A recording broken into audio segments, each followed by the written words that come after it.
Hey everyone, Tesla Tom, thanks for joining us. Pretty rainy day today here in Sydney.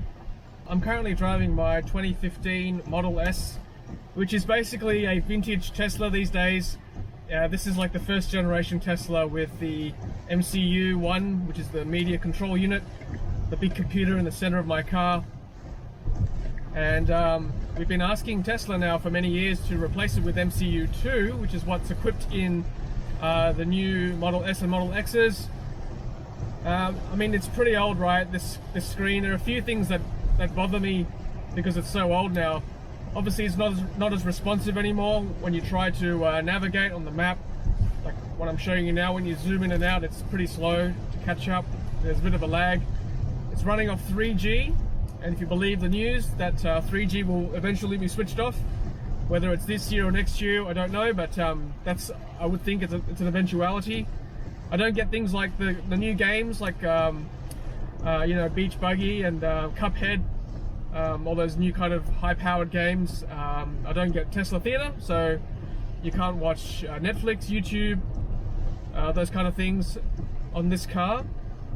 But I think what's the most critical thing about MCU1 is an issue that was highlighted in an article last year, which basically says that the flash memory that was installed back in 2015 or whatever it was in the old MCU1s, I guess the firmware updates nowadays are so big that it's actually taking up a lot of space in the flash memory. So when this Tesla was first made, I think the firmware updates were only maybe a few hundred megs at the most, but now they're up to like 1 gigabyte. So I think what's happening is that the flash memory is failing because it's being rewritten so many times. So it's the usability of that flash memory is not as good as it once was.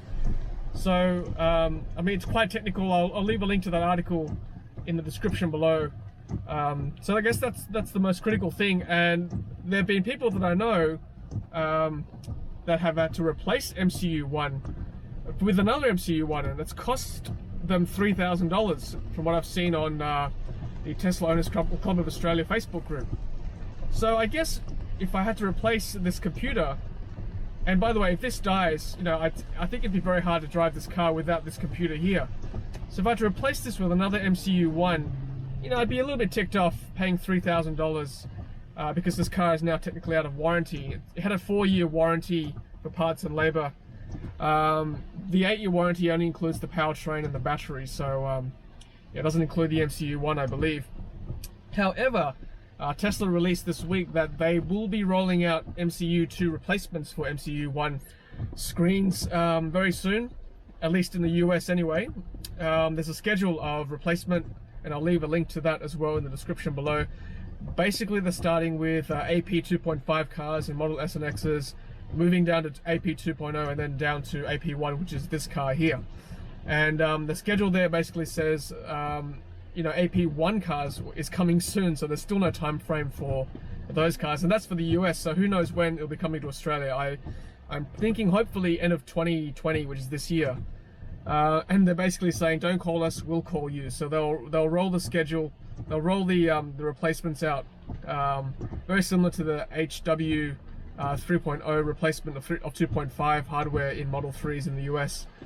So I guess I'm sort of teetering on the edge now, because I mean, my MCU1 here on this Model S is doing okay. I've had very few issues. In fact, I haven't even had the yellow bands on the side of the screen, which I know some people have had. I think that's a UV problem, but I tend to park my car indoors mostly. So I haven't had that, so I'm happy with that so far. So I'm hoping, fingers crossed, that the MCU1 with its flash memory issue will hold out until at least Tesla comes around to replacing our MCU1s with MCU2s. It's not going to be free, obviously, because it's not under warranty for my car anymore. And I wonder, just thinking out loud, whether they left it until the bulk of the old MCU1 cars were out of warranty, which is what mine is now. They've quoted a cost of $2,500 plus tax in the US, and that's US dollars. So I'm thinking when it comes around to Australia, it'll probably cost around 4,000 Australian dollars, maybe with some GST on top as well. So maybe $4,000 to $5,000 replacement for a new computer. I'm obviously going to do it, because if I don't do it, if it dies on me, then I can't drive, right? So I need to do it. So I guess now it's just hoping that it will survive until that rollout happens here in Australia. Alright guys, well thanks for watching. Hopefully that provided you some clarity with regards to MCU1 cars for Model S and Model X vehicles, particularly Model S, like the one I'm driving right now.